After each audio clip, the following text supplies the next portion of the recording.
Hey everybody, welcome to Plots and Politics episode 6 with Corinne Sarah and me, Sarah Blessing. This episode's all about 1965 and beyond. Racism in the US goes undercover.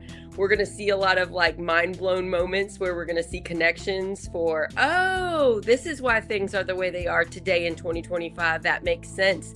So please join us here at Project Next. We're all about making your life better. We want to cut out the divisivism, the anxiety, the hate and fear, and we want to help you unite with your community and basically enjoy life better while also fighting for justice. So it's pretty fun. Corinne Sarah, what a gift to have you doing Plots and Politics. Take it away, girl. I have so much fun doing the show with you, Sarah. And Ben is back with us on YouTube. Thank you so much for being here, Ben. I'm letting everybody on TikTok know. Come check us out. We are live on YouTube. Project Next Movement is all one word. You can listen to the stories that we tell. You can comment in real time, interact with us. We are, like Sarah said, we are all about building community and understanding really putting some context and some framework around a lot of the things that feel out of control, that feel as if, how many times does somebody look at the news, especially right now, and say, holy hell, how did we get here, right? How did we get here? Well, there are deliberate steps being taken. None of this is happening by accident. None of this is happening in a vacuum. All of this is a playbook. And we keep going back to the beginning over and over. And like Sarah said in the intro, there's going to be a couple of things that you're like, wait, what year is it? I thought we did this in the 1800s. And the answer will probably be, we totally did do this in the 1800s. We're just doing it again because it works, which is the other thing that we really have to wrap our minds around. These would not be such repeatable tactics if they weren't effective. And when they are effective, and when you realize that you are benefiting from the effectiveness of these tactics, especially as a couple of white ladies in Indiana, Sarah and I have that realization of how much we have benefited from a system that existed hundreds of years before we did. Once you realize that, then you can start to take steps against it, and you can start to take steps to rectify it. So if we are ready to dive in, and I want to let you all know too, this is our third episode, and we did kind of a Black History Month focus in February. And yeah, we know it's March already, but February is a short month. It's hard to get to everything in February. And really every month is Black History Month. I was going to say that every day should be 100%. Yeah, because this has kind of been the theme really that we've been talking about, is for us to reconcile with what is happening now. We have to first reconcile with our past. And as Americans, as people in the US, we've never really done that. We've never really made amends for, what has been called, the original sin of the United States, which is slavery and the system of slavery and racism. So when we left off last week, and we started with Reconstruction, so post-Civil War, and then we went to post-Reconstruction, then we went to Jim Crow. And so we ended last week really with kind of the symbolic end of the Jim Crow era, which was the 1960s, and some pretty substantial pieces of legislation that were signed by President Johnson in the wake of President Kennedy's assassination. Right. And so 1964, we had the Civil Rights Act, and then 1965, we had the Voting Rights Act. And so this was the another attempt, because remember, we had the Civil Rights Act of 1875 that was struck down by the courts. So this was kind of our next go round. So I also want you to kind of keep that in perspective, like do the timeline in your head. Where 1875 is one bullet. Most of that civil rights legislation that guaranteed voting protections and citizenship to Black Americans lasted 15 years, 20-ish years, 25 years. And then that was struck down. And so we're looking at 1909, when the NAACP was founded. And that was kind of the real, okay, let's get organized, y'all. Let's start challenging this stuff in courts. And it took 55 years. So we go 1910 to 55 years to get the voting rights back that they had. And this is something that Obama said that I really take a lot of comfort in, about progress and change. Mm-hmm. It's not just an upward trajectory. It's whoosh, It's a going up and down when you watch Yep. that, but we get there slowly. It doesn't happen as quickly as we want. And what you've been teaching me is, I knew a little bit about what happened after the Civil War, but not all the details you've been telling us. Is that's really evident here. People don't want change, and so change is made, and then it's really a lot of people go after it to stop it, and it works, and then we just have to keep fighting. We have to keep fighting. It really never ends. And at any point in time when we kind of like kick our feet up in our recliners and feel like we did it, Like, that's, oh, Obama's president. yeah, Guess racism's gone. we How great. nailed it. Oh, wait a second. Shit. 2025. Oh, no. Here we are. Yep. Yeah. And Obama, President Obama was hearkening back to, the famous Martin Luther King quote, the arc of the moral universe is long, but it bends towards justice. Eventually it gets there. But it's not getting there by accident. It's not being taken away by accident, and it's not being reclaimed by accident. Absolutely, Ben, you said that. History is just not what happened before. It's now. We are writing the story now. We are in history right now. There's a lot going on these last couple months, and I think if everybody can just sit back and listen to this history lesson, I think it might give you all some hope that we're just going to keep working. We're going to keep fighting for unity and for love all, and for more rights to everyone. And it doesn't stop. We keep going. It didn't stop back then, and it doesn't stop now. Yeah. And what I always remind people, especially right now when we get so frustrated, is like, just remember those black and white war movies that you watched with your dad or with your grandpa, and the bad guys in those movies, they were the book banners. They were the reproductive freedom banners. They were the education restrictors. They were the voting restrictors. The good guys, they're not the people that we're dealing with right now, right? History is not going to look kindly on the things that are happening right now. And so even after you're gone, what is your story, right?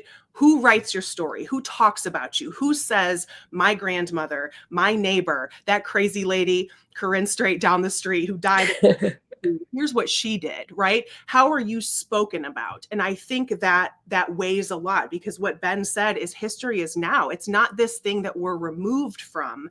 We're actually responsible for it right now. Right. Anytime I see some of this anti-immigrant, anti-DEI, anti-women, whatever the rhetoric, pride community, yeah. Yes. I'm just like, I know who's gonna play you in a movie, and it ain't gonna be the Brad Pitt, right? It ain't gonna be the hero.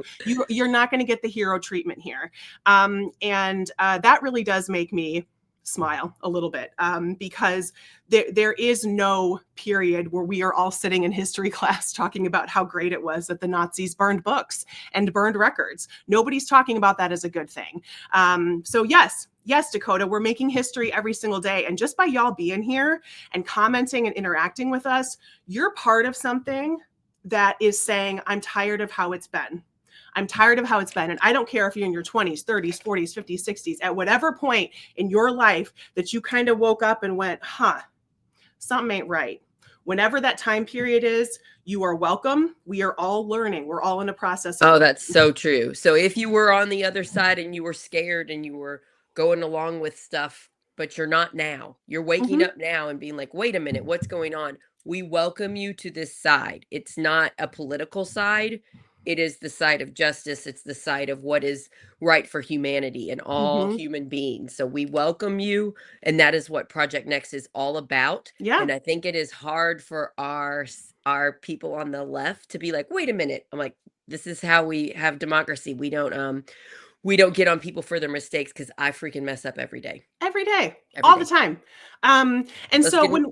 Get into it. We were kind of tied into last week. So what happened in the 1950s, which we're looking at about 10 years that separates the landmark Brown v. Board of Education, that's 1954, with these, the really substantial civil rights legislation of the 1960s. And what you saw happen in the 1950s was an explosion of private school founding, because white families were very upset about integration. Many white families were very upset about integration. They did not want their children going to an integrated school. And because religious institutions were exempt, that is really where the modern school choice movement began. And I'm so glad to dive into this just a little more, because I talk a lot in my content about the racist history of vouchers and school choice.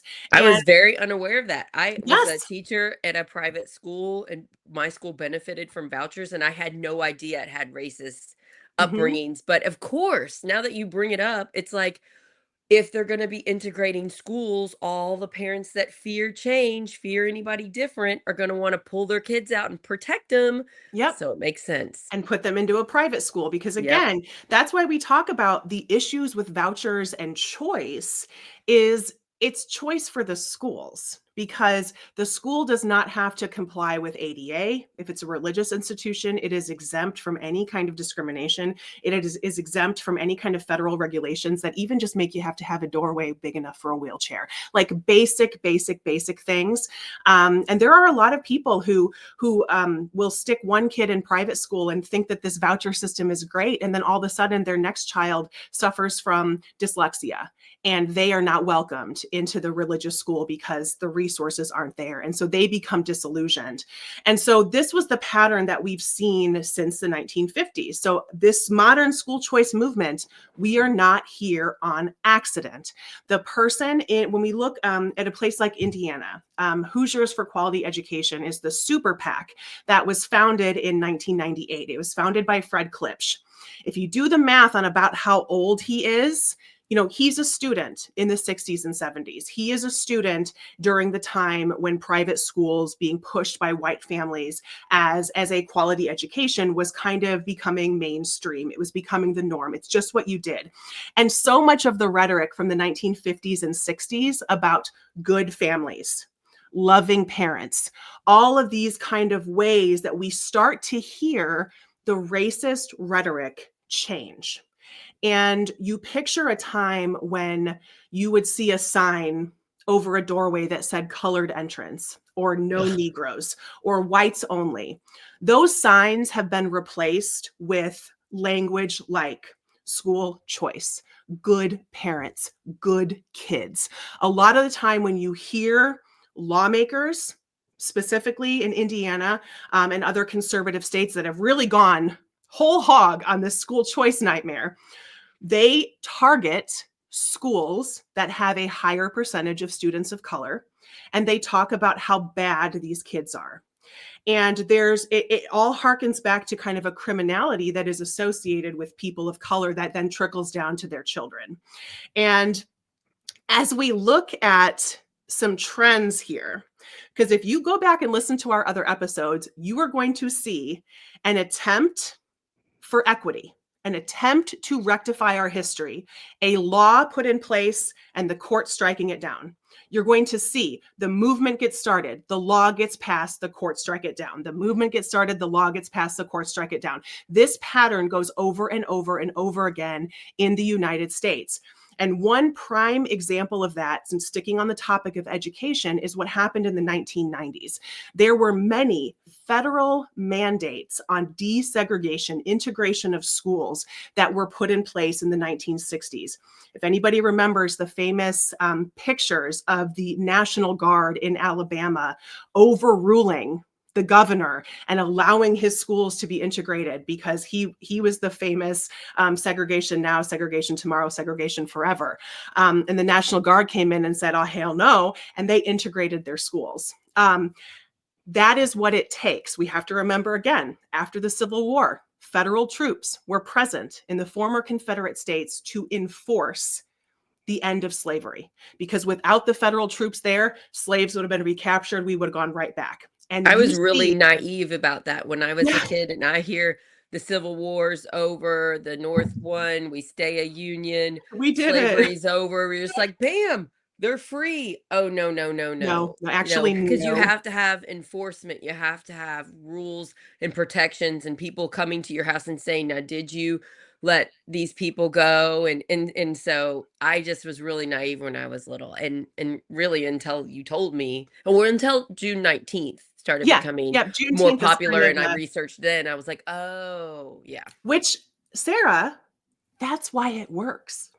That's why DEI works. That's why Black education works. That's why recognizing Juneteenth works. Juneteenth just became a federal holiday a couple of years ago. And the fact that somebody can hear, what the hell is Juneteenth? And go look it up. That's why these laws are important. And I'm so glad you just said that, because people can say, well, who cares? Juneteenth, who cares? Here's why we care. Here's why holidays matter. Here's why statues matter. Here's why museum exhibits matter. Because we're telling you, here's the point in history that we want you to focus on. And when every single statue you see is of a white man, when every single statue you see is of a former Confederate soldier, again, that's the only history that they want you to appreciate. And so the fact that we were in 2021 or 22 when Juneteenth became a federal holiday, that's huge, right? Think of a kid that's born right now, and Juneteenth is going to be to them what MLK Day is to us. It's always been there. If we were born in the 80s, MLK Day has always been a thing, right? And so that, I'm so glad you said that, because that's why we have to commemorate these holidays. And that's why we have to have these conversations. And it's okay to admit that we didn't always know this. I'm 44. I'm going to learn new things today from you. I didn't learn all of this stuff at my public education. I learned some of it at IU. But a lot of it I learned from going to like the Civil Rights Museum in Memphis, Mm-hmm. like, so yeah, you're so right. Okay, keep going, girl. No, this is fun, right? This is like, because this is catching us up kind of to modern day. And I think what Sarah and I have done a lot of kind of pulling the layers back here, of understanding that the public education we were receiving in the 80s and 90s was a direct relic of what the Daughters of the Confederacy wanted schools to teach when they put those programs in place in the early 1900s. And so, yeah, a very whitewashed, a very civil Watered rights. down. We did Very it. watered down, very the slave owners were kind to the slaves. The slaves Mhm. wanted to be there. They Yes, did. They some were worked so mean, but hard. a Yeah. lot were good. We're like, I mean, I was told that I was like, what? Yeah. And then you're like, actually, wait a second, that was propaganda. Like, and then you should start to get mad, Yeah, right? Like I there know. should be I'm mad. Yeah. like there should be an anger there of like, you're trying to hide what from me? So these school desegregation orders, federally, federal court orders that were put into place, were able to be enforced. So if somebody felt that they were being discriminated against, 60s, 70s, 80s, they had court action that they could take. What you saw happen in the 1990s is a recension of those court orders. And what we see as a result of that is we see segregation increase. And some of these percentages, I've known that segregation has gotten worse, but these percentages honestly blew my mind. Between 1991 and 2019, of the 100 largest school districts in the entire country, they became 64% more segregated. What? From 1991 to 2019, 64% more segregated. And so that alone tells you that is a perfect pinpoint in time. 1990s, we start to see these desegregation orders pulled back. They're no longer enforceable by the courts. And that analogy that we used, that I've been using this whole time, right, of that comfy shoe, America's comfy shoe, our foot imprint is white supremacy. We've got to reconcile that. When that foot fits into that comfy shoe, that's where we're comfortable as a nation. And as soon as those court orders are pulled away, as soon as the federal troops are pulled away from the South in the 1870s, as soon as voting rights privileges and enforcement is pulled away from the South, voting rolls become more segregated. Black people become more disenfranchised. As soon as federal mandates to integrate your schools are pulled back, schools become more segregated. Our foot keeps going back into that comfy shoe. And we have to be willing to take the discomfort of breaking in a new shoe. And I think about that all the time because we've never actually done it. The book that I read that set me down on this path to really appreciate Reconstruction, I read it I think I started it when I was in high school. And then I went back to it again when I was in college. And it is called The Unfinished American Revolution. It is Reconstruction, The Unfinished American Revolution. Trevor Noah says this. You know Trevor Noah? Oh, yeah. Yep. I read his book, Born a Crime. Mm-hmm. And he said that. And I thought that was really interesting. I'd never even thought about it. But he grew up in South Africa with the segregation there, where which they learned from us. They learned how we did it in 100%. America, and they took it back and used a lot of that playbook. And I'd never thought about it before until he said it. So hearing you say it now is like, yeah, we still have. Maybe we're doing it now. Maybe the next few years we'll get a little better after it gets worse. But we can hope. We can hope. And it's when I see something like that, when I see that in my lifetime, I was 1991. What was I? I would have been third grade, maybe third or fourth grade in 1991. That in my lifetime, I have seen my schools become more segregated. That you and I, Sarah, really probably started kindergarten at the peak of integration in the mid to late 1980s. And that deterioration that has happened, and the schools that our children attend now, 64% more segregated. And that should be all that we need to know to understand that school choice is dangerous and racist. And focusing on this myth of what equality is versus what equity is continues to harm us in ways that we cannot understand. And because it takes decades, we're not really going to see the results of what the current administration is doing for another couple of decades. It takes a long time for the real ramifications of these policies and the removal of these policies to be seen in the data. And that is for somebody who is terrible at math, the amount of time that I spend digging into data and charts and studies, because I want to see, I'm going to recognize that I am not the expert. I want to see what the experts tell us. And when all I have to do is look at a chart and see that line go up, see it go from about 20, we were at about 21% segregation in those schools, up to 64% in the matter of 30 years. That is lightning fast. That is lightning fast that it takes 30 years for our foot to fit right back into that shoe. And without any deliberate attempt to reverse that trend, it's going to keep going up. School choice has only becoming more popular, is becoming more expanded. We've seen Texas, Tennessee, and a couple of other states take huge steps over the last couple of years to further expand school choice. Indiana and Arizona. We're in Indiana. Indiana and Arizona were the two states that led it. We are one of the founding states that that it has hurt the most public education. It is why I ran for state house, to try to save our public schools. So what happened back then, we're really seeing now. It's more dangerous now. They've been attacking our public schools financially, taking public funds and giving them to private schools and charter schools. And we're seeing damage. Yes. I'm friends with teachers and administrators here in my county, and to hear them talk, it's so much worse than you think, because they're doing everything they can to give our kids quality education while just constantly being attacked by our state government. It's really sad. And then I follow a couple of accounts on TikTok, and there's just the sweetest teachers that there's one woman, I know that there's the word cactus in her username on TikTok, but she's a public school teacher, and she puts up a video because she can monetize now. And so you got to be on TikTok for like a minute to monetize. And so she just stands in her classroom and she dances and she says, all right, keep watching, because we're going to pay off a lunch account, right? So she's saying this week's lunch deficit is $270, right? So she figures out what the cafeteria deficit is for unpaid lunch bills at her school, and she goes and dances in her classroom on TikTok.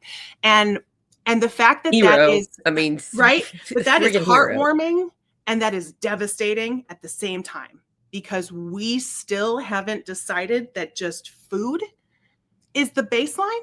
Food is food. There are rich people right now in charge of our government complaining about starving kids getting to eat lunch. They're trying to Mhm. take that away. I mean, we've got to look at the reality here of what's happening, and we need to unite together. It doesn't matter what political side you belong on.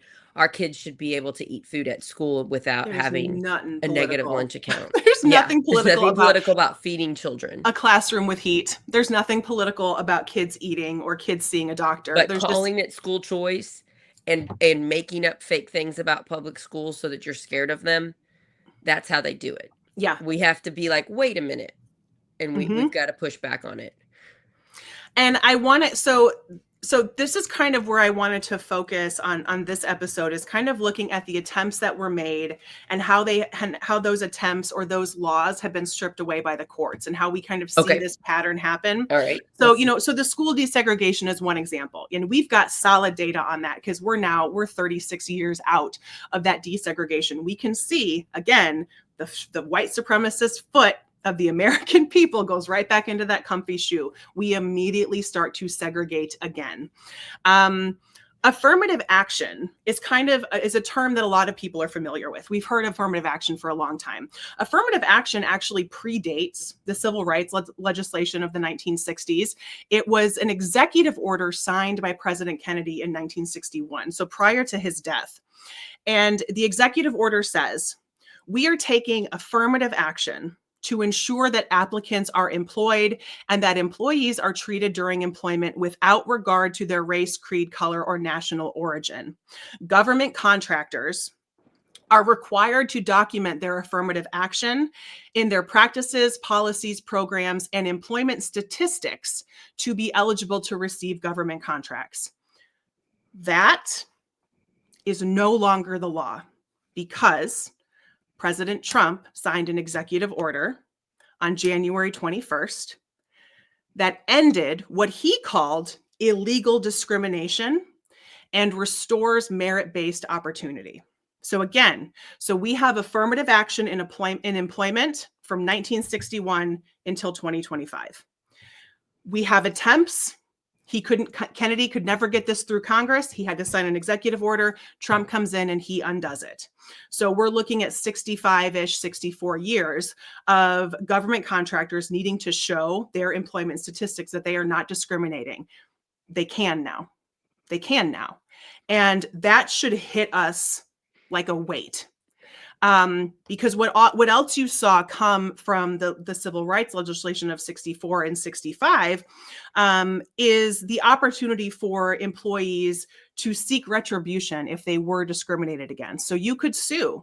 There were additional strengthening measures given to that about what kind of damages you could seek. So you could actually say, I was supposed to be promoted and I've been passed over for a promotion for 3 different attempts. And here's the salary that I have lost over 3 different attempts because I'm Black, because I'm a woman, because I'm a Jew, because I'm gay, whatever.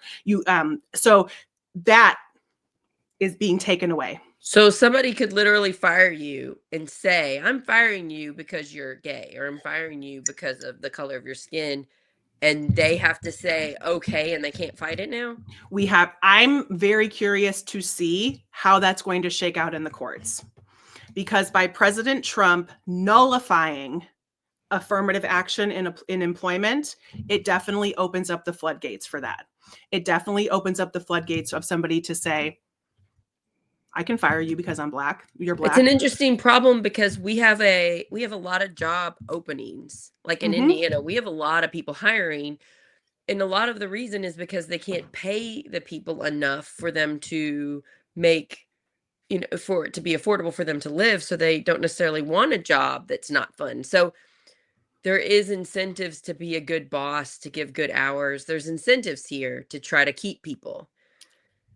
I don't see how this helps the workforce at all. It doesn't. It absolutely doesn't. And it's all being based on this belief that equity is discrimination.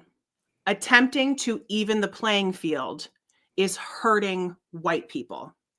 And that is something that that interpretation is new-ish. We're really only seeing that in the last probably 20 or 30 years. And a lot of this very conservative momentum that really kind of picked up national steam during W. Bush's presidency, the early 2000s, kind of the Tea Party. The Tea Party was very much a Christian nationalist, liberty, liberty, liberty kind of movement, with an emphasis on preferential treatment that they felt was not being given to And white again, students. there is no other. We're all human beings. When one group is hurt, it hurts all of us. It's Yeah. not pie. You've seen that. You don't take a piece of the pie away and there's less pie for you. If everybody has a seat at the table, it helps everybody. When we hurt one group, it actually hurts all of us. But it's that fear. Once they start saying fears about Yep. other people, they want to gatekeep, keep you out, prevent you from coming in. So all they have to do is say, this group is hurting you from getting a job. And then you're like, yeah, they're hurting me from getting a job. We should make a law so they can't do that. But it's not real. It's based on things that aren't true. It's just fear. Yeah. Fear mongering. It's none of this is real. And when you look at someone like, I mean, the irony, right? Someone like a Donald Trump, someone like a Mike Braun, the governor of Indiana, who's been born into tons of money, businesses by their fathers, to talk about merit. The irony is so thick, they should be choking on it, because Mike Braun has talked for every single office that he has run for about handing over this business to his children, a multi-million-dollar business to his children. This is the American dream. And then at the same time, he says all decisions on hiring should be based on merit. I had somebody reach out to me on TikTok who let me know that they no longer work for the state of Indiana because one of Micah Beckwith's friends was put in this person's position. Oh, I'm not shocked at all. No, So I'm so sorry to hear that. It was awful. And so nepotism is fine. Priority admissions, if you are a legacy student for a university like Notre Dame or Harvard, et cetera, your family, all of that is fine. Yes. That is fine. They don't see that as affirmative action at all. They see anything that helps students of color or women or trans students or gay students. They see any of that as a threat to their whiteness. And again, it's a threat to their power. That's the only thing they are afraid of. They're okay with keeping themselves in power. They will change the law and do whatever they can to keep themselves in power. And then they'll call out, that's going to hurt you, so that we don't work together. Because they're the ones hurting us. We're not. They're doing it. And then Mike Braun is the governor of Indiana. Everybody that's listening, he was our senator. He sure was. Now he's our governor, and his lieutenant governor is Micah Beckwith, who is a pastor for a mega church. And him and Mike Braun don't even get along. And Micah Beckwith got himself elected in the position of lieutenant governor by stacking the delegates at the convention when they went to vote for lieutenant governor. Mike Braun actually wanted somebody else, and he stacked there's like 2,000 delegates, and he had a bunch of his congregation sign up to be delegates and come and vote him in. Yeah, so, which is crazy. Micah Beckwith is one of those. He's very similar to J.D. Vance. He's one of those, a woman should be pregnant at home barefoot, not working, listening to the man. The man should make all the decisions. He's one of those types. He's more extreme than Mike Braun, and Mike Braun is pretty extreme. Yeah. Just wanted to give everybody a little bit of background. If you're watching and you're not involved in Indiana, this is what is happening in our state. Corinne's at the top of the state and I'm at the bottom. And many of us are very appalled and horrified by what's happening here. And what you see happening, I mean, this is why I'm obsessed with legislatures. This is why we talk about state legislatures so much, because what you see happening in red states, it's the precursor, it's the canary in the coal mine for what you're going to see at the national level. And we have an exact replica of Trump and Vance in Indiana with Braun and Beckwith. Now, I always say, I know Mike Braun is just as extreme as Micah Beckwith. He just legislates his hate. He doesn't talk about it on social media. He's not so open about it. He's quieter about it. That he wanted he wanted to make biracial marriage illegal. That's how he showed up on that Pod Save America. For those of you that listen to Yeah. Pod Save America, he showed up on that. They called that out when he was our senator.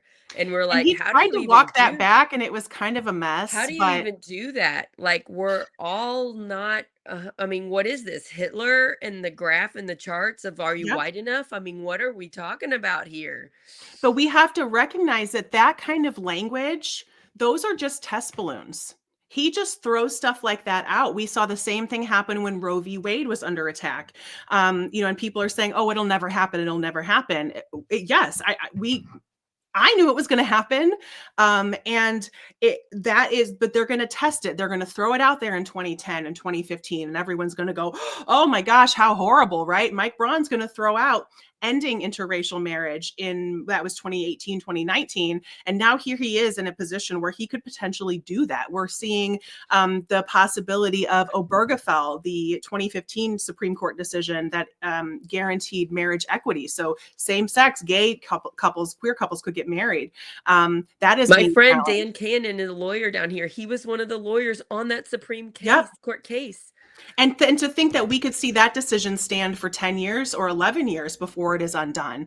There are state lawmakers in a number of states, Michigan included, who are introducing legislation saying that the Supreme Court was overreaching when they decided on Obergefell, which was the same logic that was used to undo Roe. This should be up to the states. When you leave it up to the states, y'all, that is how we got the Civil I War. remember so many people saying Roe would never be taken down, and Oh, look at where we are today with it's women's rights. the Woo. states' rights shit of all the things. I know that I'm just like, this should scare you. This should scare you. This should scare you too, y'all. When they're talking about interracial marriage and marriage equality for LGBTQ, talking about states' rights, how does this not say, oh shit, didn't we do this in the 1860s? Isn't that why we had the Civil War? I mean, the whole states' rights thing is just an excuse for racism and discrimination. It is an excuse to maintain the status quo of white supremacy. And I want to kind of pull out, and you mentioned Micah Beckwith. We mentioned kind of the shift that we have seen in the last 20, 25 years. It's definitely been brewing for a while of this Christian whiteness that has kind of taken over. Christian nationalism is an identity that believes the United States of America is ordained by God. It was founded by a Christian nation. It is meant to be a white, Puritan, evangelical nation. The city on a hill stuff you hear. All of that shit. Church, yeah. Yep. Yeah. And Micah Beckwith, Mike Braun, Jim Banks, J.D. Vance, I mean, the list goes on and on and on and on, are Christian nationalists. They are very proud to be Christian nationalists. They believe they are returning the United States to its roots. And we have to appreciate the role of white American Christian nationalism in how it is shaping policies about race, policies about transgender individuals, policies about marriage.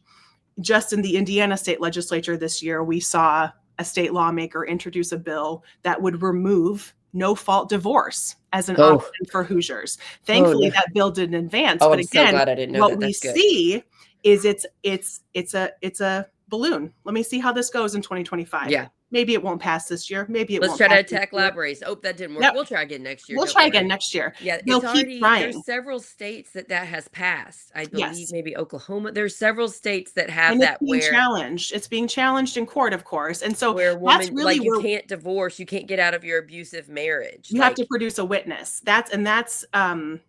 That's harkening back, no fault divorce has been around really since the mid 70s.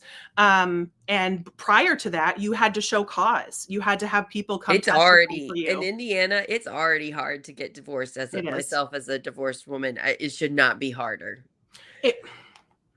It's this idea that women need to be punished or women need to be controlled. And so that Christian nationalist identity, you mentioned South Africa. We see this happen with colonization all around the world. White people invade, a country where there are a lot of people of color. They attempt to install their Christian ideals. This is why missionaries are so popular. They attempt to install their version of white Christianity. And once that takes root, it's incredibly hard to undo. And when you have people running the state of Indiana, running this country, who are so proud of that identity, and when they say Christian, there's such an assumption of morality and goodness that comes with it that people kind of forget the nationalism part after. They forget the identity part after. And when you actually go understand what that movement is, it is a white supremacist, misogynist movement. And all of the policies that are coming out of that are a result of that religious belief. And so a country founded on, quote, religious freedom, it's freedom for them to exercise their religion on everyone else. Christianity was used. There were certain Bible passages that were used to justify slavery leading up to the Civil War, post-Civil War. So this thread of what Christian nationalism does, it goes hand in hand with white supremacy. It is the support of white supremacy. It is also the support for this fallacy that there are only two genders. That is nonsense. That is absolutely nonsense. There have been multiple genders in multiple civilizations throughout time. If you go look up some of the art from ancient Rome and ancient Greece, you will see documentation of a third gender. And generally the third gender was someone who expressed feminine qualities, and they were usually religious leaders. And they were men. So they were born biologically male. They just identified as a third gender. So this is historically prevalent. The idea of two genders is a Christian nationalist tool of white supremacy. So there are all of these misunderstandings and force of this Christian nationalist identity. And until we undo all of that, we're never going to make any real progress. And the same is true when it comes to racism. And it's so hard because it's tied to the religious word, and people want to be respectful of people's religion. And I struggle with that too. You have to call out hate. You have to call it out. Even when it's tied to a religion, even when it's tied to we care, you have to call out you're discriminating. Yep. Exactly. And they're trying, and so they're literally, our government back then and now is literally trying to eliminate the words from our vocabulary and say we can't even say it anymore. Can't even say it. Can't even say it because again, that fear, right? They have to start legislating that and pulling away those words so we don't even come in contact with them. So if you're not coming in contact with any kind of language of transgender, of gender fluid, of gender identity, of queer, of gay, if you don't even come across any of that language, we're reversing. And there will be so many, I think whoever said before in our chat here maybe it was Dakota, the history that we are writing right now. All of this flurry of executive orders, these laws that are being put in place in Congress, if we pinpoint this on 2025, we're going to see these being worked out in the courts over the next several years. We're really not going to have a full appreciation of what this kind of legislative effort is going to do. And anytime I hear somebody really talk, and be super passionate about like anti-DEI, especially as two white ladies, like white women, especially on the conservative end of this, y'all have to understand that we as white women are the biggest recipients of DEI. We are the main demographic that has been helped by things like affirmative action, because our whiteness has protected us. And so we were seen as acceptable. So discriminatory practices that were still in place against Black women didn't apply to us because affirmative action was helping us. So there was one less barrier for us. Our sex, our gender got us over that one hurdle, and then our whiteness kind of protected us. And so you see court cases with Black women working to receive, fair employment treatment happening in the 80s and 90s because the racism is still there for them, even if their female their female sex should have protected them, it didn't give them the same benefits that it gave white women. I think what's hard for these white women that support support getting away of diversity and not talking about it. They don't want to admit. They don't want to see that we still have a lot of sexism in our country and in the world. And so it's easier to cling to I'm equal, I'm treated equally instead of admitting this has helped us. And a Yeah, lot of people don't like to admit that we have been helped before. So yeah, I get it because it's hard. It's hard to humble yourself and realize, you know, like, it's just like the day I realized you can't call me young anymore. I'm 44. I think that's sexism. Is I it think. was a big like Yep. wide opening because they don't Yep. call it sexism. They call it something else. Hmm. They call it scared of you because you voted Republican in the primary. They don't Yes. say they don't They say don't the say it's thing. because you're a woman and They you're don't say it's loud. because you're a woman who speaks your mind, who you can't Yep. control. They don't say the secret part. They just, so, Hmm. we'll talk more about that later. Okay, keep going, girl. Yeah, I Keep going can't about wait what's because going on. what Laura mentioned here of conservative women or MAGA women or Republican voting women who the crowd that we talk about kind of voting against their own interest, that they get surprised when they're not being treated for a miscarriage, but they don't really make the connection that they voted for that because they Right, voted against access to abortion. right. Those are the conversations that we're going to have, especially as we head into Women's Month here, and I'm how excited to we get have into to it. learn to appreciate that history of the reason we're able to have a bank account, the reason we are able to own property, the reason we don't have to have our father escort us to go vote is because of feminism. And as much as feminism has been treated as such a dirty word, it's only been a few decades that we have had these rights. And it was because of a bunch of pissed off feminists, a bunch of angry women, this category of women that are demonized, right? Especially in conservative media spaces. And I want to go, so when we watched affirmative action come into place, affirmative action voting rights stood for 40-ish years, right? 50 years.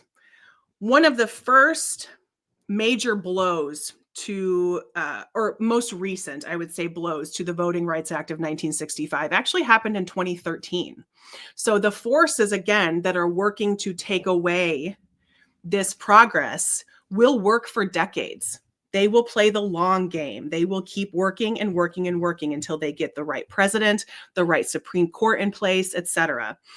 In 2013, the Supreme Court struck down the formula that was in place to protect voting access in very specific jurisdictions.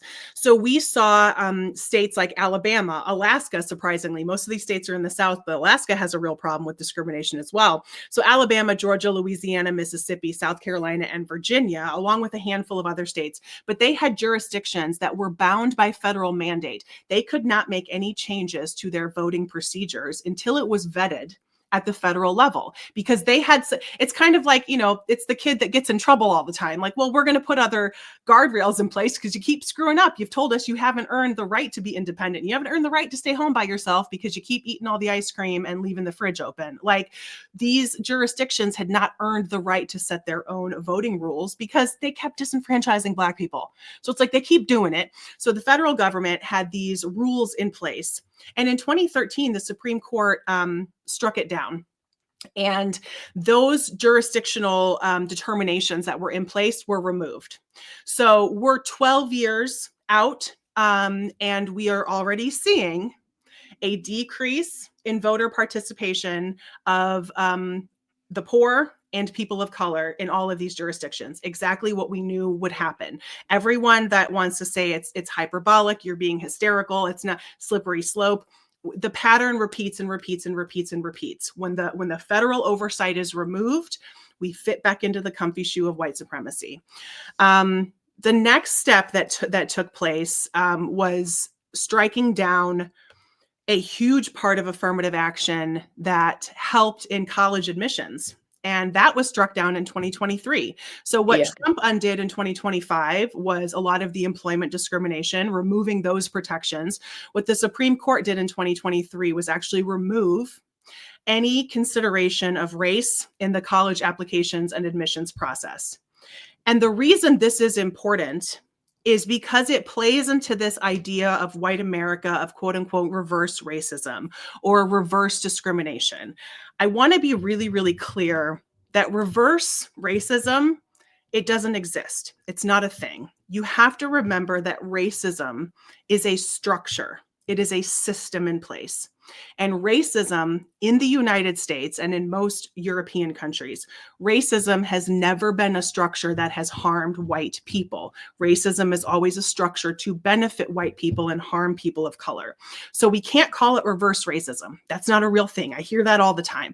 Reverse discrimination is also not real. You can just call it discrimination. Even if white people feel like I'm being discriminated against, there's no reverse about it. There's no right. Just say you feel like you're being discriminated against. So it's really, there's a lot of confusing language that is put in there so that white people can feel aggrieved. They can say, oh yeah, I'm the aggrieved party now, because we've never learned any of this history. We have never learned why affirmative action was put in place. We have never learned why voting rights protections were put in place. And because we don't understand the why, all we can hear is the narrative that is being told to us today, which is white people are being hurt. Right. And like, it's so important to realize life is hard for everybody. Yes. We're not saying that because of the color of our skin or our gender that life is easy. Life is hard for everybody. But it's harder when the systems set in place are meant to keep you out of growing, keep you out of doing well. They put things in place to make things harder for you because of our past. And you're right. It's not even a humbling of ourselves. It's we weren't educated. Yeah. I wasn't educated in the 80s and 90s. I was a lot. I would give the most credit to Bloomington, IU Bloomington. I went there for 1 year before I went back to went to IUS by my house. And I took some world education classes that really opened my eyes. And now you can get educated on TV shows and documentaries and podcasts and Plots and Politics with Corinne Sarah. You can do other things now. So we're waking up to, oh, we were kind of lied to about our history. 100%. And now we're seeing the damage that is happening in 2025 right now because of this, because we weren't taught the things we should have been taught. Yeah. And one of the most frustrating and really mind-blowing parts of the 2023 Supreme Court decision was the participation of Justices Clarence Thomas and Justices Amy Coney Barrett in striking down affirmative action when they are two members of the majority opinion who directly benefited from affirmative action. And Clarence Thomas, I think, is one of the most interesting studies and interesting examples of what happens when we do not reconcile our racist past. Clarence Thomas was a Yale law student. He was admitted as one of the first Black students to Yale Law School, and he was a direct benefit of affirmative action. And he has since said, affirmative action gave me an unfair advantage. And so to hear that, the very first class of Black students that were admitted to Yale was in 1964. There were 14 Black students. Of course, they were all men because women were not allowed to be admitted to Yale until 1969. What? And so, right? And so for him to say, yeah, I benefited from an affirmative action, but it gave me an unfair advantage is absolutely insane. You're looking at a law school class of 1,200 students and there were 14 Black dudes. And he said it gave me an unfair advantage. Please. I mean, it's just insane. And it's a perfect example of I'm going to make it. I'm going to climb up the ladder and then I'm going to pull the ladder up behind me because I honestly don't give a crap about you. And Clarence Thomas is someone who I don't think has a lot of empathy for others. But absolutely also not. He seems to have had money, social status. Social status really separates us into, and we have social classes here in America. We don't like to say it, but money, I would put money for the blame for this, you know? And his confirmation hearings are are, again, another really good example of what happens when we don't reconcile with our racist past, because he was able to use race as a very manipulative tactic in his confirmation hearings. And if y'all are not familiar with that, you need to go watch a documentary or a movie or a series. I believe there was a television series done on Anita Hill versus Clarence Thomas. And Anita Hill was a Black lawyer. She clerked for Clarence Thomas when he was a lawyer. She worked in his office. Clarence Thomas was a pretty habitual harasser, sexual harasser.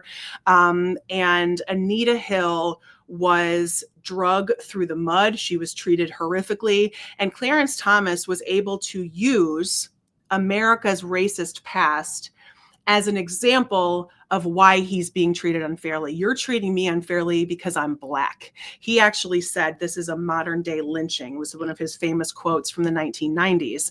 And when you look at the Senate panel that is working to confirm him as a Supreme Court justice, President Biden was a senator at the time. Senator Biden sitting on this panel of all white men, and none of them want to look racist because none of them have the history, have the guts, have the perspective to turn around and actually push back. Because if there would have been some women on there, I think just support Anita Hill.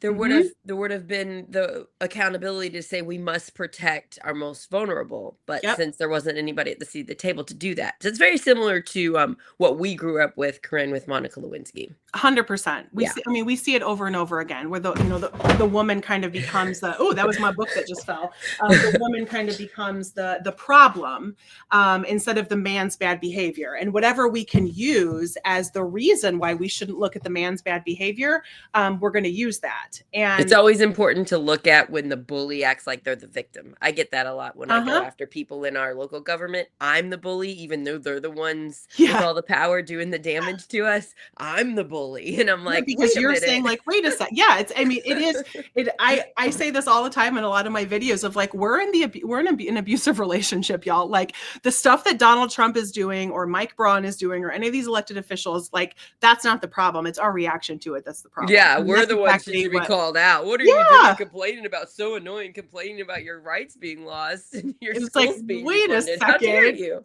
Yeah, they're the problem. We're not. We're just like, okay, all right, whatever. So when we look at someone like Clarence Thomas, he's a really good example of a person who gives certain white people what they believe is permission to continue their racist beliefs. Right. Because they look at a token Black guy like Clarence Thomas and they say, he said it gave him an unfair advantage. Being one of the first couple dozen Black men ever admitted into Yale Law School, he believes that he had an unfair advantage. He 100% did not. It was again, rectifying America's past, rectifying what we did to Black Americans and the education that was deprived. And so when somebody who is white sees Clarence Thomas and they say, oh, okay, he says affirmative action is bad, so cool, affirmative action is bad. The same can be said, Amy Coney Barrett is another one. She's a Notre Dame grad, a Notre Dame Law School graduate. She graduated in the 90s. The first woman was admitted to Notre Dame Law School in 1970. So, affirmative action, again, was why Amy Coney Barrett was allowed to be admitted into Notre Dame Law School. And yet she will strike down affirmative action. So that gives women. So she's clearly not, she has not realized it. Oh no, and or if she has, she doesn't care. She wants it for her and not anybody and not else. For anybody else. Right. And so when we see the courts stripping this away, just 20 years prior to this, in 2003, a very similar case came before the Supreme Court about the University of Michigan considering race in its admissions process. And the court upheld affirmative action. They said affirmative action is necessary. These policies are, quote, not racist. 20 years later, the court makes the opposite decision. And so this pattern is just repeated and repeated and repeated and repeated. The original sin of the United States, that is slavery, has never been reconciled. It has never been understood. It has never been truly attempted to be corrected. And because of that, we're still in this place where we are now, where 2025, President Trump is talking about discriminatory policies, and the discrimination that he believes is in place is anything that attempts to provide equity to women or people of color. And that is something that, again, we are not truly going to be able to appreciate for many years to come. This will take decades to undo. This will take a lot of court challenges. I mean, for a university to completely change their admissions process is going to take several years. We're going to look at several more years for it to be undone. I mean, it took 6 years for Notre Dame Law School to admit women. It took them 6 years to do that because they didn't have anywhere to put them. They didn't have any way. They didn't have women's bathrooms. Like, they had to figure it out. I mean, I've worked in so many old buildings where there is a men's restroom on every single floor. And then you have to go and find where they built in a little cubicle somewhere and made a women's bathroom because there was no such thing. Every door said men on it. And you look at a university like Notre Dame that was founded in the 1800s, just like Yale. There was no place for women. So that somebody like a Clarence Thomas and Amy Coney Barrett can be on the forefront of stripping away these rights. Like we talked about in the beginning of the episode, these people are never going to be seen in a good light through the lens of history. We can think of so many people that we have talked about through this entire series that made very racist, very overt racist policies and statements. And we can say, oh God, listen to that crackpot, right? We have those people right now. These are the modern day people that maybe our grandkids will talk about and say, can you believe Clarence Thomas was admitted to Yale because he was Black? And then he took that right away from other people. So this is the lens that we can start to view some of this, some of these policies, because again, these are not accidents. These were deliberate policies that were created in an attempt to rectify racism that continue to be dismantled. And whether it's the 1890s, the 1910s, the 1930s, 40s, the 90s, or the 2020s, that push and pull of trying to get the United States to fit our foot into a new shoe is a discomfort we are unwilling to bear. And the good news about doing this in 2025, because if you're listening and you're having a hard time with hope right now, we have mechanisms to fight this. Mm-hmm. I met you. We're doing Project Next with Tim and Scott, and we are trying to unite. And I get to put this show on 5 social media platforms at once, and then we get to share it, and thousands of people will watch it, and this is going to just keep growing. There are all these content creators pushing out great things, encouraging us to unite and to fight, and here's how you do it. That's something that's different that we didn't have before. Mm-hmm. They're also pushing out their stuff, so it's not like we've got an easy battle. But, my favorite graphic, my favorite meme that's been shared that I've ever seen is a woman and her daughter. And the daughter says, what if our side loses? And she goes, well, we keep fighting for our rights and protections of everyone. And then she goes, well, what if our side wins? It's the same answer, dear. It's the same answer. We always fight. Even if the person we want wins, we still have to fight for our freedoms. And we're doing that. Yep. We're doing that.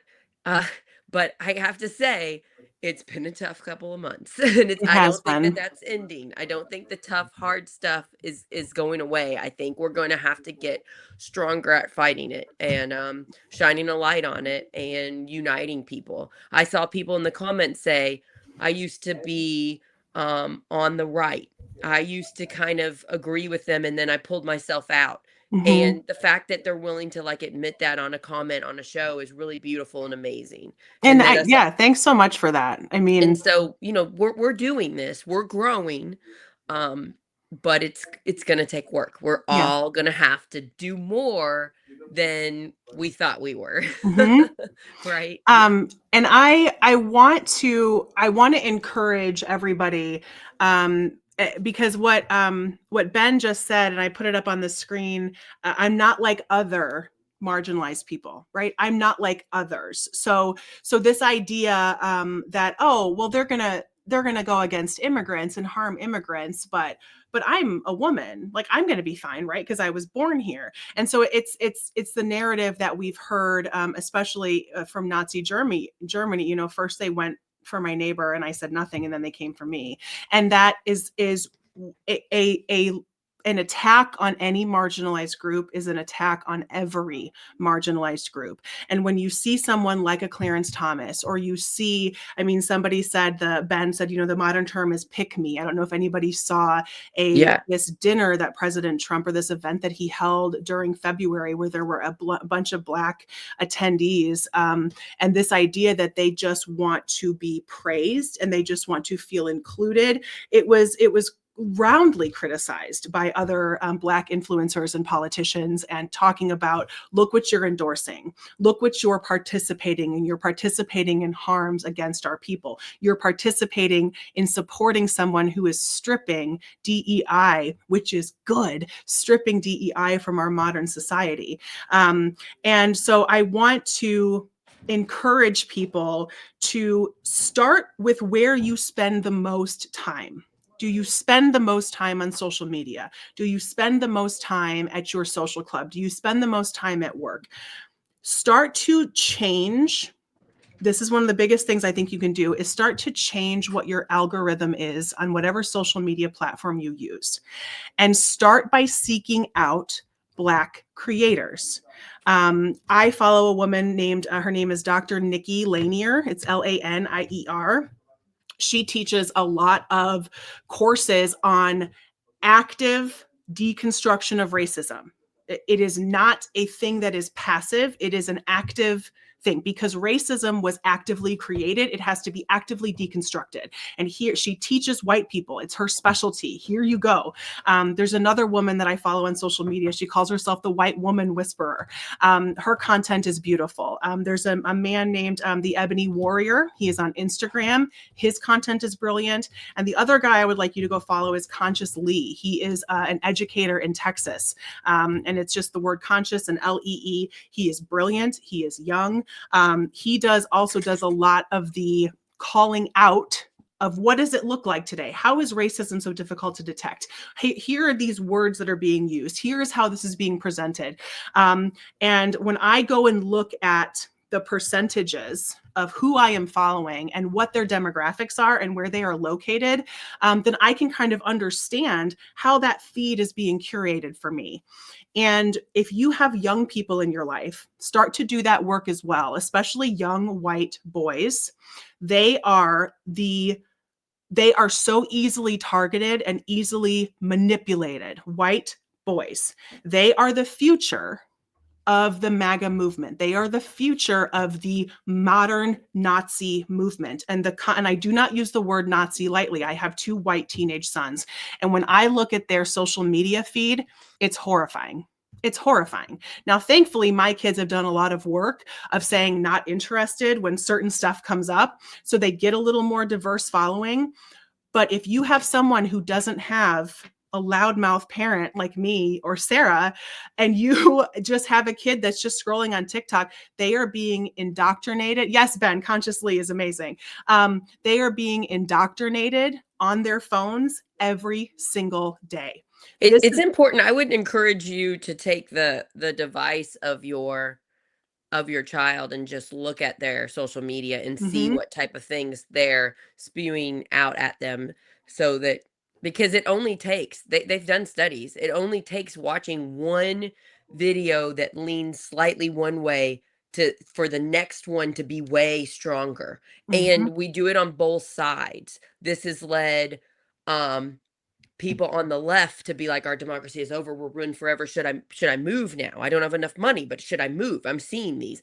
And it's like, no, we need to stay and fight. We haven't lost it yet. We got to fight. We got to work together.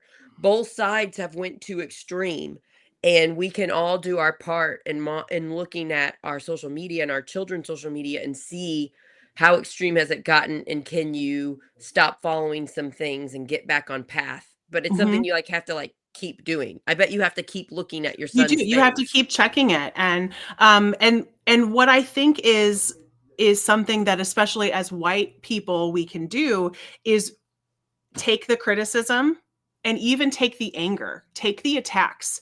The anger from the Black community or the immigrant community, especially immigrants of color, is palpable. It is real. And it is it only becomes personal if we refuse to acknowledge it. Then it becomes our problem. And it's not, again, I'm not doing it. No, we're Yeah, not doing it. Don't take it personal. It's And so important. I'm so glad you said that part, Sarah, about people are like, oh, our democracy is lost, I'm going to leave the country. And such a common criticism that I see from Black creators of that is that it's largely white women who, for the first time, are experiencing losing something. So that is something we need to sit with. If you are somebody that is like, I'm moving to Canada, I'm moving to, there are so many Black creators that are like, this is all it took.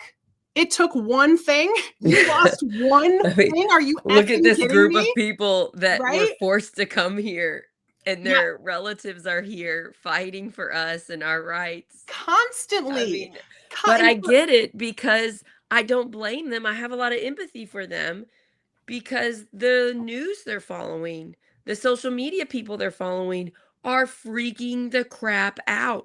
I got yelled at our leadership meeting a couple days ago by somebody who just looked at me like I was an idiot for thinking we have a chance and we haven't lost our democracy. And I'm like, we have to fight. And they're like, no, here's what's going to happen. And they told me all these. Well, like, none of those things have happened yet. Not yet. And we have to fight. It's an active thing, right? It's not something that, like, the glorifying images that we see of suffragettes with their vote banners on the steps of the Capitol building, of John Lewis walking across the Pettus Bridge, in Montgomery, Alabama. We see all of these images and we glorify these people and we think, gosh, what they went through was so hard. I'm so glad they did that. But just like Dakota said earlier in this chat, history is now. I think Ben said it as well. History is now. It's now. It's not something that happened before and it was really hard. It's supposed to be hard because it's something that you're fighting for. Those women that fought for us to get the right to vote, we're them now fighting to get our daughters and granddaughters and all women healthcare, basic healthcare rights. Yep. And, we can't leave.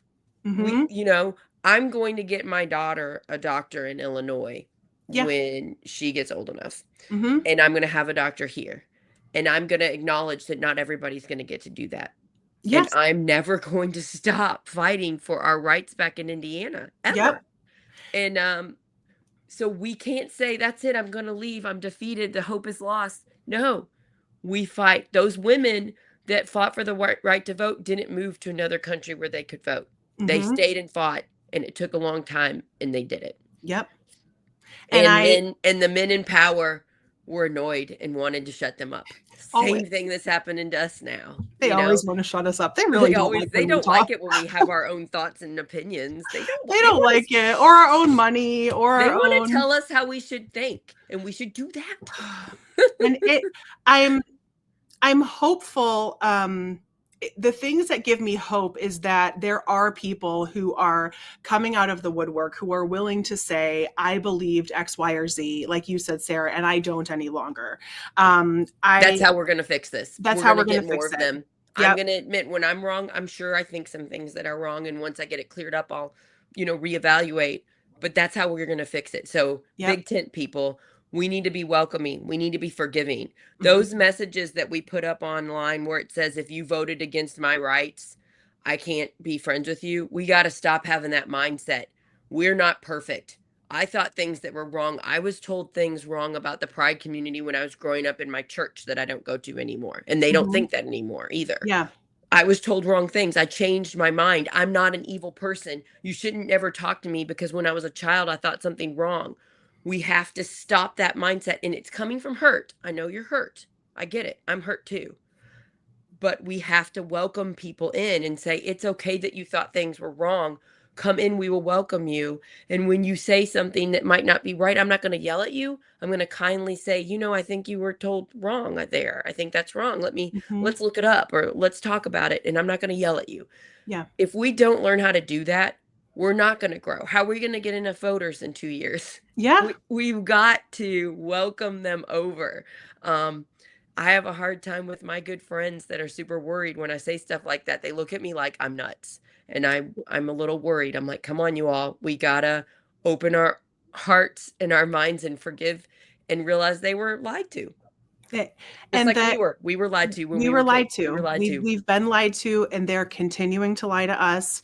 And these conversations that are very uncomfortable are the ones that we have to have. And I mean, Ethan, I get it. I'm not sure. Ethan says, I'm not sure our country's ever going to get past racism. We are here in Indiana. We have a lot of KKK presence. There are, again, just at Christmas time, my effing neighbor put a swastika on top of their Christmas tree Hey, in but their you front helped get that yard. taken down, girl. I I saw did. this. And I'm sure a lot of other people did as well, but they got Yeah, a it whole wasn't lot just of you, but hate. there's a group of people. Right. But that's the kind of, if we're looking at 250 years, I mean, really, we're at 400 plus years since the first slave ship arrived in this land. Like in the 1600s, right? 1619.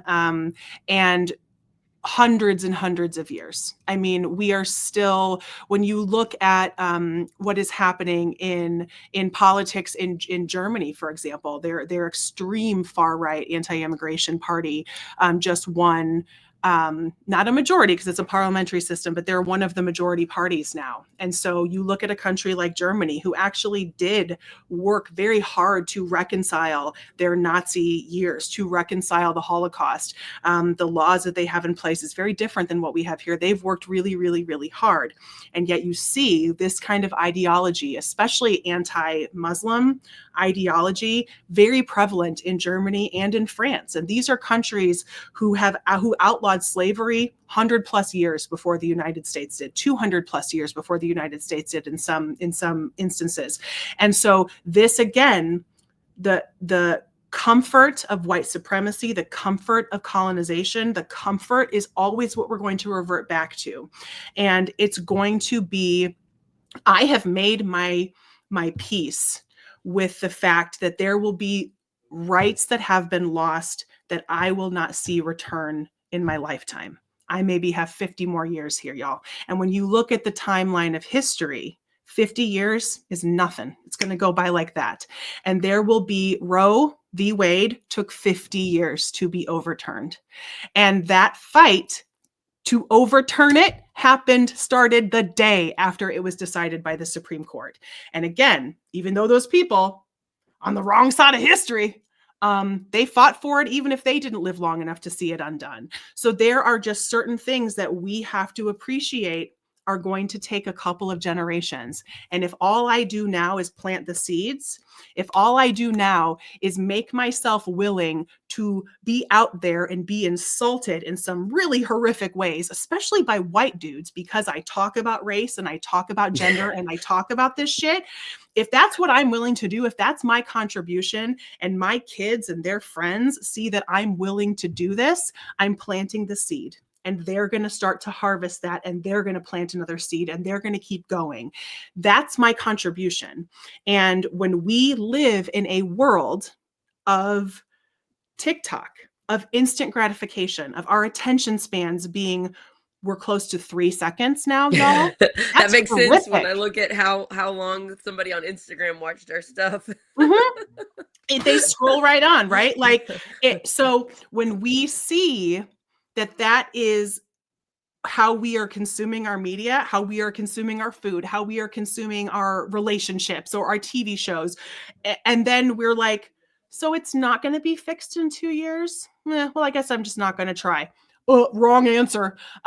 Because I mean, we talk all the time. The long game that is being played to strip us of these rights has been played specifically in this series that we have been talking about since 1865. The 1865, the white supremacist tendencies of this country are very comfy. And at some point in time, we are actually going to have to give equity a chance. And I want to kind of end with one more analogy, because I do think analogies are really helpful. Yes. Especially when we look at something like government funding. So when we look at something like affirmative action or DEI, or trying to kind of, make our admission standards or our hiring standards match the population, that is equity. It's not equality. I'm not giving all of you the same thing. My immigrant neighbor down the street who is working to learn English needs different resources than I do. And so I understand that if we're both going to be offered English classes, I don't need it. That's equality. If she is offered an English class, that is equity. Okay, that is what she needs. It is different than what I need. And the analogy that I like to use as somebody who worked in local government, and anybody who works in local government or even state government, if y'all are familiar with a system called the PASER system. This is a system, and I found this fascinating. This is how our street departments, many street departments, determine which roads need to be paved and when. And so a PASER scale is a rating of how damaged a road is. They look at the asphalt levels. They look at how many cracks are in it. How many potholes did we go fill last year? When you see a road that has and we'll see it here because we getting into pothole season in the Midwest, y'all. When we get into pothole season, and you're driving down that road that it's just a patch every couple of feet because they're filling potholes. And then the next summer that road is repaved. That's because it was finally evaluated to be by the PASER scale to need that kind of repair. It needed a whole new resurfacing. So when I see that road that has a pothole every 10 feet get resurfaced next year, I'm not going to resurface it again the following year, because that would be equality. If I'm supposed to be equal and put all of my tax dollars in the same place, I'm wasting a shit ton of money, because then I would be repaving the roads that had just been repaved last year. If I'm going to look at equity, I'm going to look at a PASER scale. I am going to look at where the need is most present. And that's what our government is supposed to do. That's exactly what our government is supposed to do. Find the things that are most needed and help them so that our communities can function well. And when you see this applied in things like school funding or healthcare funding, this idea that equity is, quote, unfair. And so equality should be the mission. When we give equality, when we give every single elementary school the same amount of money with no regard of who needs more resources, just like no regard of what road has more potholes than the other one, we're wasting taxpayer dollars. And we should be entrusting our government leaders to look at our communities as a whole and understand where the dollars need to go. And if that can be understood in road funding, it can absolutely be understood in other areas of our government spending. That is responsible government. And I think those kind of analogies really help, because sometimes you'll get into a position where that's not what government does. Government does not even the playing field. That is for the capitalist, the free market to figure out.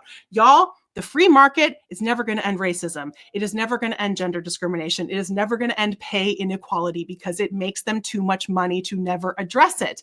That is why laws have to be put in place.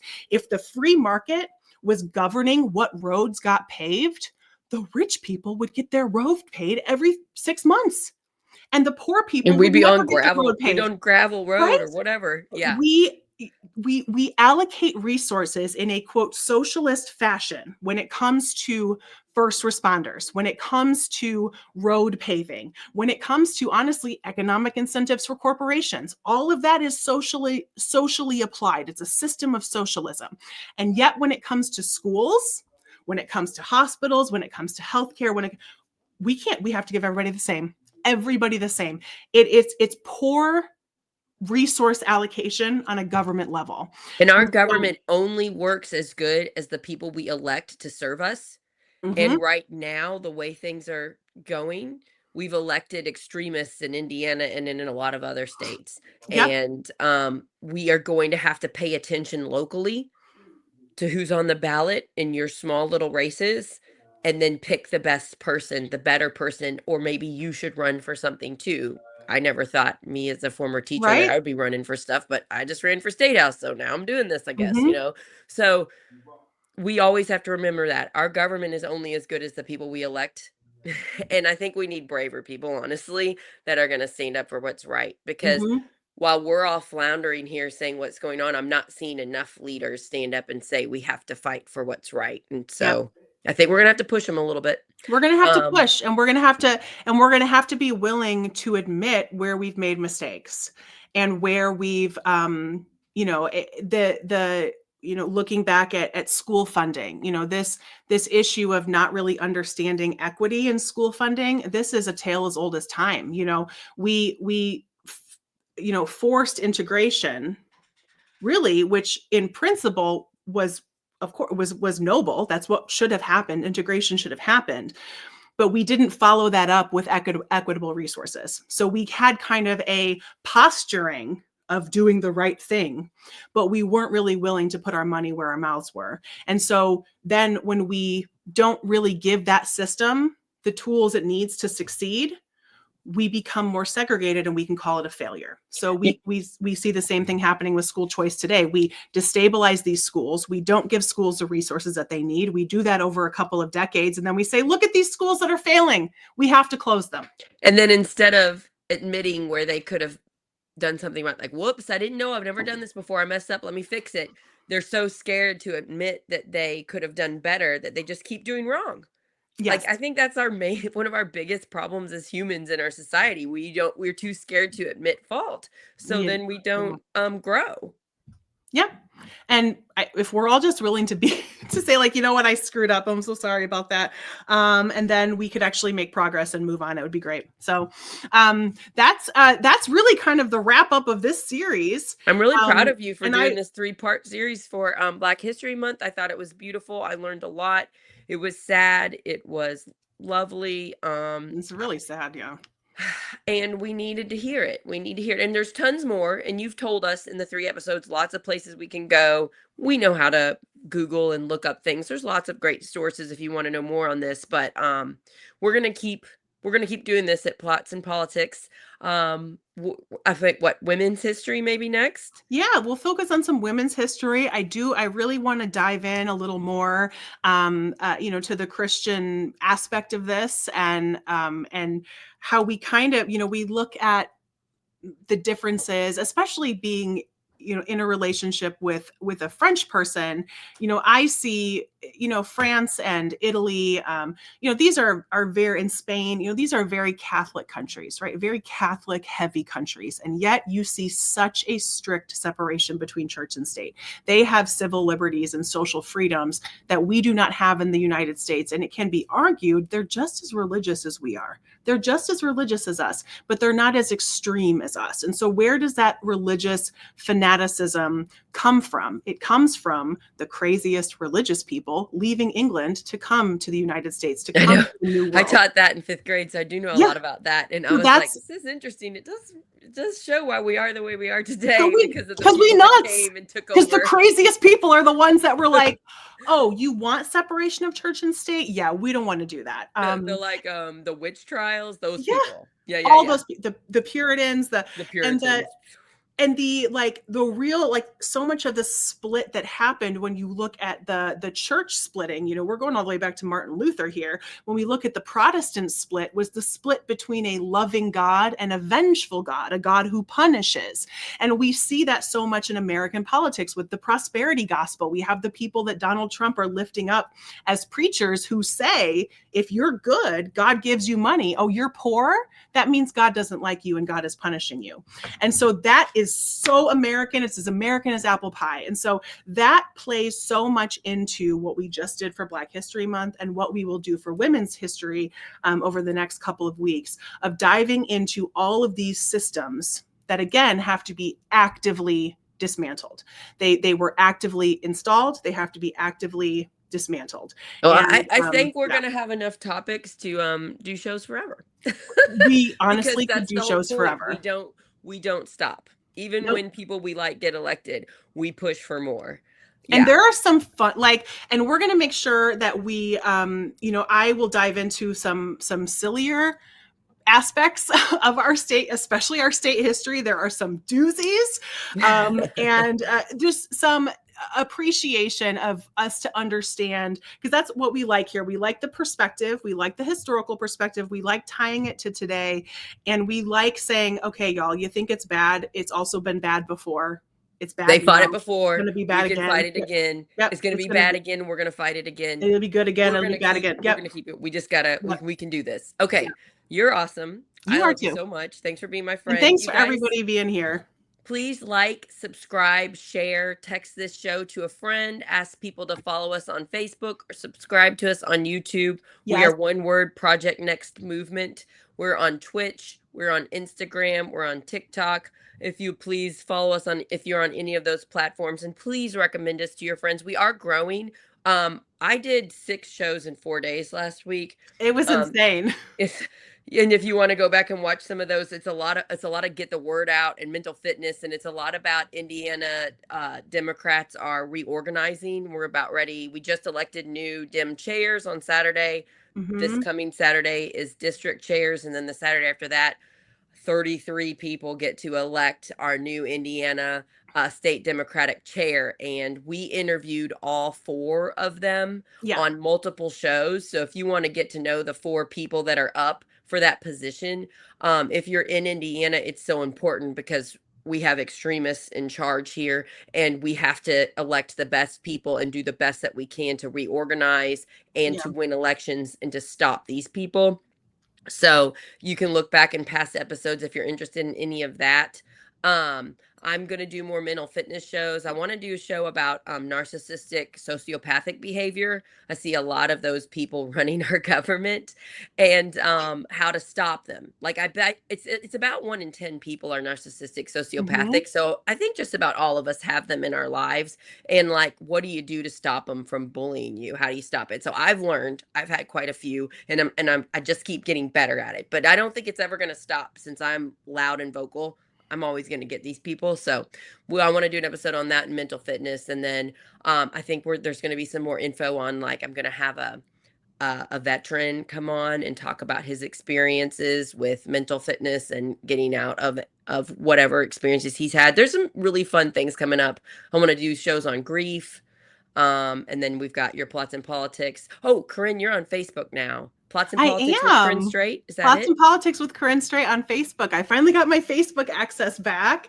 So I So am glad. there. And so, yeah, so you can find me on TikTok, on Instagram, and now I'm on Facebook, and I'm still on YouTube and all that as well. But yeah, I'm still really figuring out how to best get everything out on all these platforms because it gets very overwhelming. But yeah, it gets kind of crazy, but it is fun to be back on Facebook. It is just, God, you guys, Facebook is a nightmare. It's always a That's nightmare. that's It's the just, platform I'm the best at. That's what oh Project yeah. Next is the best at, Facebook, because I'm the best at understanding it. Oh yeah, and I did a show with Destiny Wells, who's running for Yes.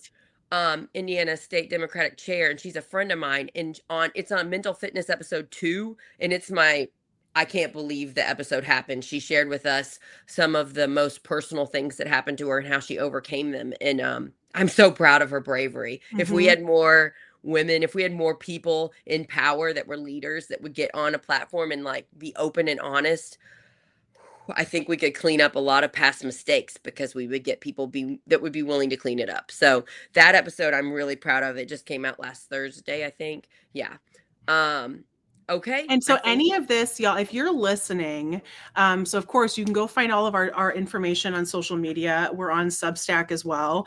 And then if you are, wherever you're listening to podcasts, Oh you yeah. can just type the name of the show into the search bar. So if you want to type mental fitness, get the word out, Plots and Politics, it's going to bring up Project Next, but it's also going to bring up those individual episodes. And wherever you listen to podcasts, if you will rate us, subscribe, share the episodes, because we don't get stats on who listens, on how many people listen. We only get stats on subscribers, downloads, and then rates and reviews. So go ahead and do that. I know, I mean, we're all like podcast We're pros now. everywhere. We've been doing this stuff for a while. Ratings and reviews help quite a bit. So those are always the places where when you for action items, action is not always money, y'all. Sometimes it's Yeah. just a few minutes of your time to go share. And we're going to be telling you this a lot as we get closer to the 2026 But midterm. we are Um, growing. We are doing well, so we'll just keep it up, because yeah, the we more are. people that shine a light on what's going on, the greater the chance we have to change things. I really want to thank all of our amazing people that got on this This was fun. and chatted and gave such Thank beautiful you. commentary. I'm sorry I didn't put everything up. I would have if I could have, but then the episode would have lasted like 7 hours. But Mhm. YouTube had a lot of great comments. So if you're listening to this on another platform and you want to see all the comments, most of them were on YouTube this time, which is Project Next movement, one word. Um, Thank you. I'm kind of blown away. I know a lot of it's you, Corinne, because you're so amazing. You pull your fans from TikTok to over to Project Next. I'm hoping. Gotta get them You over are. there. We gotta migrate. Yeah. Girl, this week I really felt the power of silence the strong woman. I really felt that this week. Hmm. I felt that with you, what happened to you. I felt that with me, with some attacks. And if you are listening and you have been silenced and you're a man or any different race or anything, and you're being silenced for being you, it's not you, it's them. They're trying to silence you because you have your own voice. You are amazing. You are wonderful. Keep shining that light. Don't let them snuff it out. I'm going to support my friends, and I know my friends are going to support me, but get you a good group of 100%. people that care about you, because Hmm. times are tough right now and we got to support each other. Yep. Yeah. Agreed. So love all of you. Love all. We'll be back next week. Who knows what we're gonna do? It'll be fun. I know. I Bye. know. All right. Bye, you guys. See you soon. Yay. Bye.